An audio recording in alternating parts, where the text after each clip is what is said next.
This is the Sony ZV-1F, and I'm going to show you why it really isn't as bad as some people make it out to be.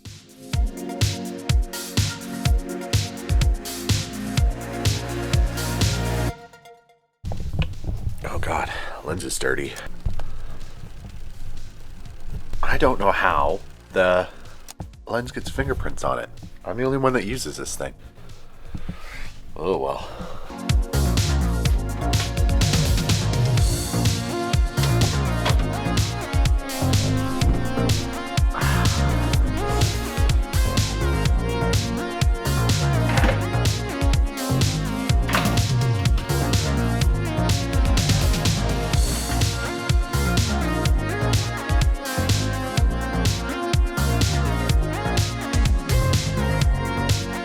So for the last handful of vlogs, I've actually been using this camera. This is the Sony ZV-1F, and yes, I said Z because I'm Canadian, and that's how we say it. And you know what? For a lot of the crap that it's been taken since it's been released, I have two of them. And I found that it's not actually that bad of a camera. So today, I'm gonna give you a handful of reasons of why it's not actually that bad of a camera. And I will list some cons, because there are some, don't get me wrong, it's not the perfect camera, it's not, you know, the best or whatever. I'm gonna give you a good solid 5 pros and cons of why this Sony ZV-1F really isn't that bad of a camera, and it's not as bad as what everybody is making it out to be. So here we go. So I'm going to preface this by saying that I know, you know, it's kind of plasticky feeling. I get that. But honestly, it's not really that bad. And for what you get in it, it's got some features in it that not even my Sony a6100 has. Let's just keep that in mind. So pro number 1.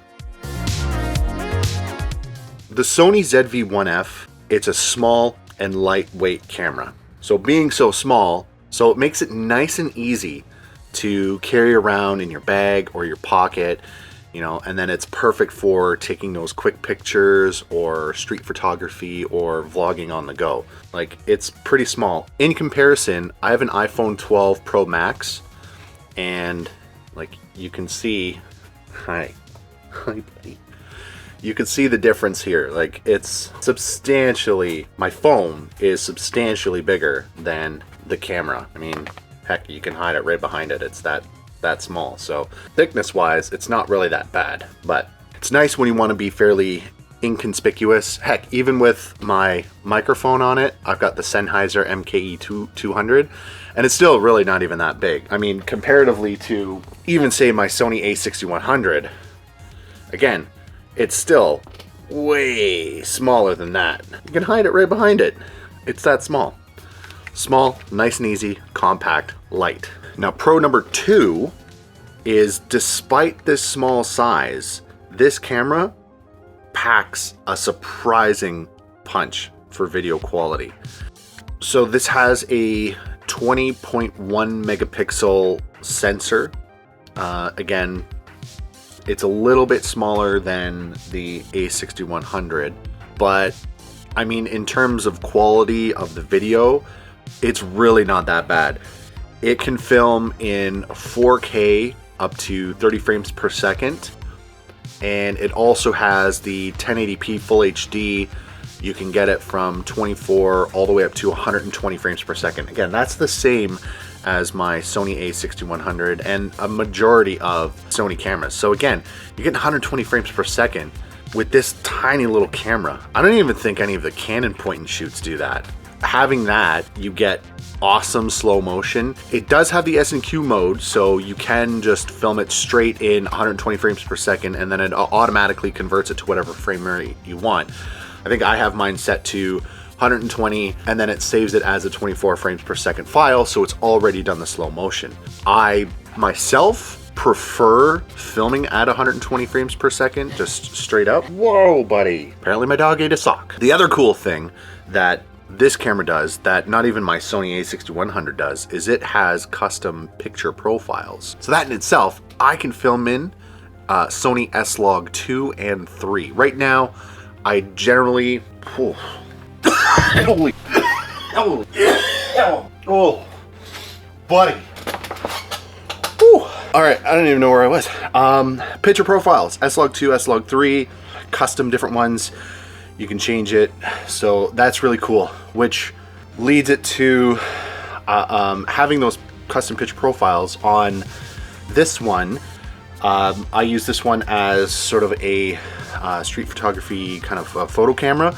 So I have these custom film simulation profiles on here, very much like what you would get with like a Fujifilm X100 style camera. So I've got 8 different ones on this one here, 8 different film simulations plus the 2 S-Log profiles. And these were done by Varus Denny Alex. I'll either link one of his YouTube videos that he goes through over there. They weren't terribly expensive. I'm pretty sure like the Fujifilm ones are free, but with he's got over 40 simulations now, and actually it's not that bad. It's a one-time payment, £22, so I think I would have paid like 30 or 40 Canadian. It's constantly updated, so there's tons of different profiles, film simulations that you can add on here, and they work with both photos and videos. So if you want like a custom look to your photos or your videos and you don't want to go directly edit them in Lightroom, you can just add those in and bake it right into the photo. And again, that's something that the Sony a6100 doesn't have. Again, I'm basing this on what I have. It might be different than what you might have, so it's what it is. I like it. That's a pretty cool feature. So pro number 3 with this camera is the autofocus system. Now, the autofocus for the most part is pretty top notch, again, for the size and style of this camera. So this camera has both face and eye detection for the focus system, for the autofocus. Now you can't see it right now, but when I'm looking at the screen here, it's got my eye tracked, and then if I'm moving around, it goes from my eye, now it's on my face.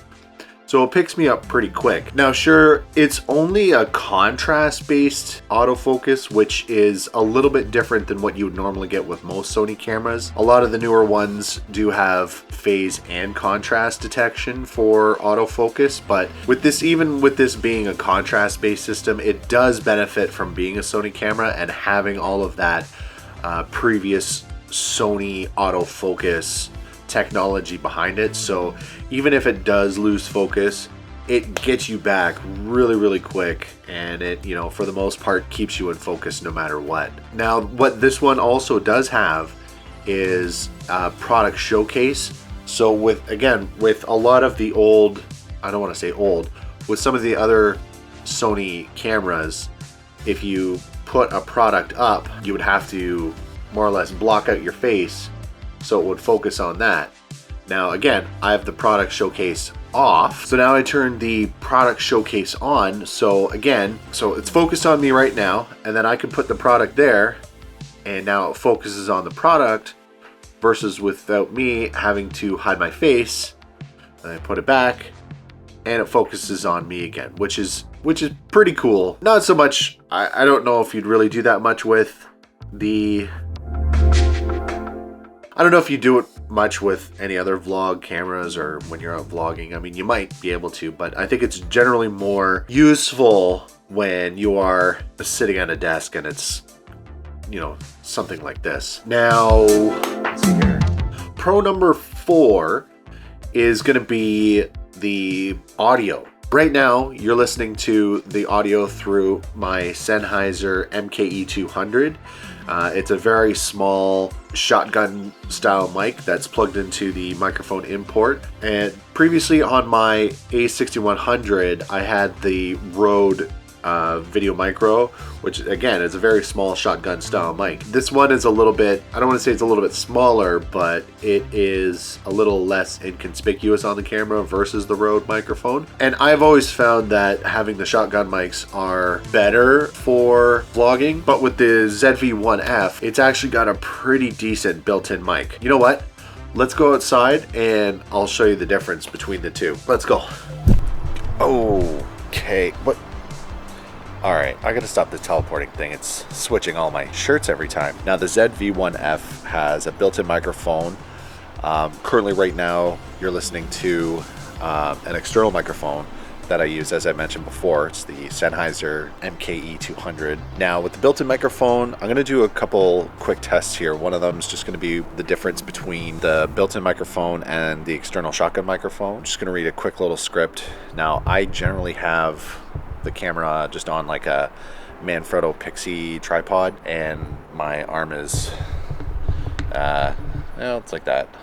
It's extended, but it's not really bent or anything. Can't really notice much of a difference. First one is going to be, I'm outside. This is generally kind of where you do most of your vlogging. It's a tiny bit windy in my backyard, but a lot of the trees are kind of protecting the wind from coming down. So, the We All Belong movement helps kids from around the world to get access to quality education.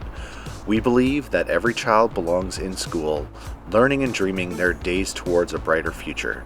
Join us today by visiting our website and help us make their dreams a reality. So again, that was with the Sennheiser MKE200. So now I'm just gonna pause for a second and take the microphone off. Now the external microphone is off. Now you'll probably have to will notice that you're probably gonna hear a little bit more ambient noise. This is the built-in microphone. I had to increase the audio gain initially. A lot more lower profile. I'll read the same script here. Again, hands are the same arm length away. The We All Belong movement helps kids from around the world get access to quality education. We believe that every child belongs in school, learning and dreaming their days towards a brighter future. Join us today by visiting our website and help us make their dreams a reality.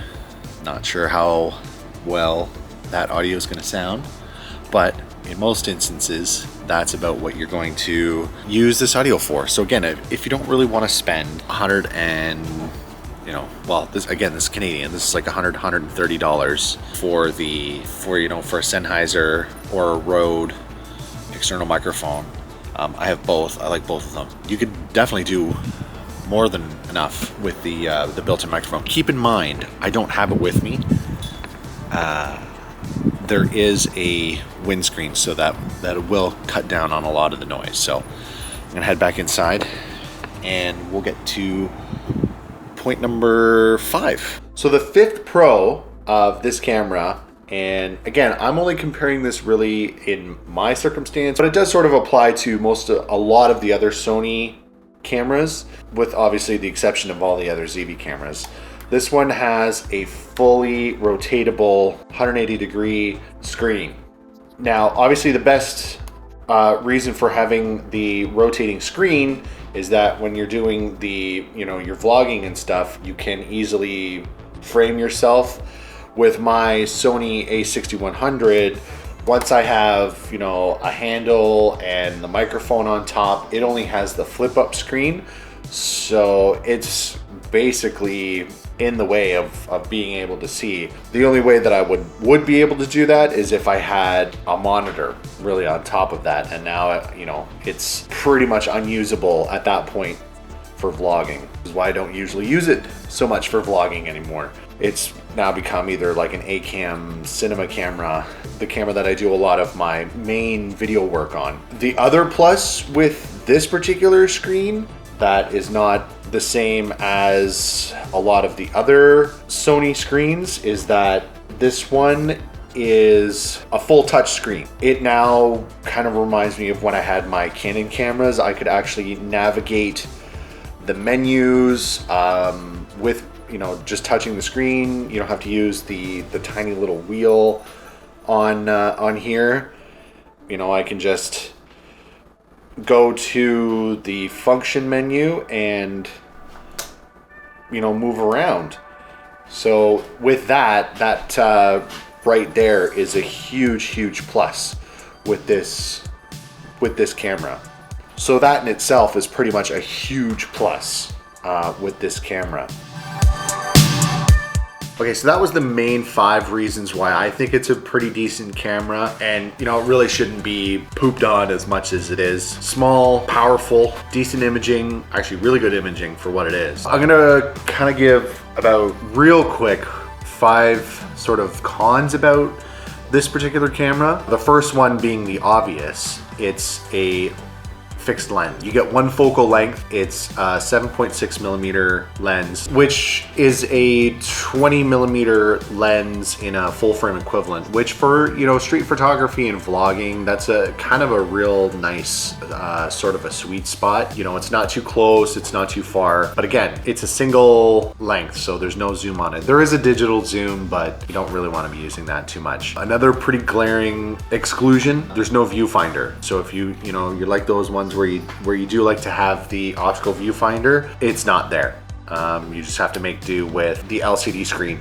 Now keep in mind, there are a lot of point and shoot cameras that don't have viewfinders, even pretty big name brand ones like Leica. There are some Leica point and shoots that don't have a viewfinder. So it's a minor con, no big deal. A third sort of downside, the battery on this thing is tiny. It's the NP-BX1 battery, so it's not even the NPF or the NP-FW50 that's in the Sony a6000 series. You don't get a ton of time. Like the video on this, I would be lucky if I got an hour's worth of video before I have to charge it. Picture wise, you can probably get 200 or 300 pictures out of it. I haven't run through a test on that. I know Gerald Undun's, you know, done that to death. So if you do decide to get one of these and you don't have 2 of them like I do, you know, I definitely recommend probably getting an extra battery or 2 if you're gonna go out and use this for videos, or carry along a USB battery pack. Can't get anything done with dogs. Fourth sort of con downside, and I kind of agree with this one, is there's very limited manual controls on this camera. From the top, it's very, you know, you only get a few buttons here. This one you can change into a custom button, so you can put a custom mode on that, but you have a little zoom switcher, you've got your button to switch modes, and then on the back you have your function and your menu, your scroll wheel, and a couple other buttons there. If you're looking for like the switches and a lot of custom other buttons, you're gonna kind of be out of luck on that one. So a little bit of a downside, you had to get rid of some things, so no big deal. And the last sort of con is the price. Yeah, it's a little expensive for what it is. It's a little bit more expensive than some of the other compact cameras on the market, which might put it a little bit out of reach of some people. I mean, $650 Canadian for one of these might be a little bit of a stretch for, you know, a quote unquote basic point and shoot camera. Some of the other, one thing to keep in mind, I did take a quick look at, you know, like Best Buy and some of the other sites. The other cameras in that price range, you're either gonna sacrifice either being lower megapixel count, or it's gonna have slower frames per second. It won't have that 1080p 120 frames per second, or even a slower frames per second in taking pictures. This can do up to, I think it's like 15 or 16 frames per second, and a lot of other ones aren't gonna be anywhere near that. Video specs aren't going to be as good, as I mentioned before. A lot of them will only be 1080, might not even have, you know, like a high speed so you can do slow-mo. But a lot of them in that price range will have a zoom versus this is the fixed. So real quick, those are kind of the downsides. And again, everybody's situation is gonna be different. The main reason why I got 2 of these was so that I could have sort of a consistent look in a podcast that I do. Before I was using like 3 different cameras. I was using my a6100, and then I was using at one point a GoPro on my phone, and then afterwards it was my a6100, and then 2 old iPhones. Color grading was a challenge, and the file sizes were a little hectic on my computer. So now in the podcast setup, I've got my a6100, which is the main view, and then I've got the 2 ZV-1Fs sort of on the diagonal pointing towards each side of the studio, giving that 3 camera view. So the benefit with that for me was to have 3 of the same codecs, all in the Sony family, trying to keep the colors consistent, and the files were a lot easier, or are a lot easier to work with on my computer. When I do a multi-camera sequence, it's a lot easier to switch between the 3 camera views. That's my reasoning for getting it. I did also want to have the one camera as my dedicated sort of vlog camera. So it has my external shotgun microphone on it. Generally keep it on my Manfrotto Pixie tripod. So it's pretty much pick it up and go. That's why I love it. It's super easy to work with. And then I use this one, my third one, as my sort of dedicated point and shoot camera. I can take it pretty much wherever I want it to go. Again, I've got the film simulations on this, so when I want to play around with sort of different camera views and stuff, this is the camera that I use. And then I just leave my Sony A6100 for more professional photography shooting projects when I want to use my better lenses, because I've got the 50mm 1.8 on there, and then I've got the better 18-105 f4G lens. When I do my hype videos and stuff, all my sporting videos, those are generally the lenses and camera that I'm going to use. This is not a camera for everybody. That was just a rundown of pros and cons of this Sony ZV-1F. It might not be perfect, I get that, but it's definitely worth considering if anyone who wants a compact camera that's powerful for vlogging and casual photography. You can't go wrong with the Sony camera. I mean, ever since I switched to Sonys, I really haven't looked back. I loved my Canons, but now that I'm in the Sony ecosystem, you know, it's a great camera. I hope this was, you know, worthwhile. I didn't want you to overlook this camera. Yeah, you're gonna get more with, say, the ZV-1, but you're gonna be paying another $300 for a zoom lens. Is that worth it to you? Maybe, maybe not. I like this lens. It's a great little lens. It's a great camera. So I hope you enjoyed it. I know this is a lot longer of a video than I was expecting to make. Thanks for tuning in. Thanks for watching, and we'll see you in the next video. Bye.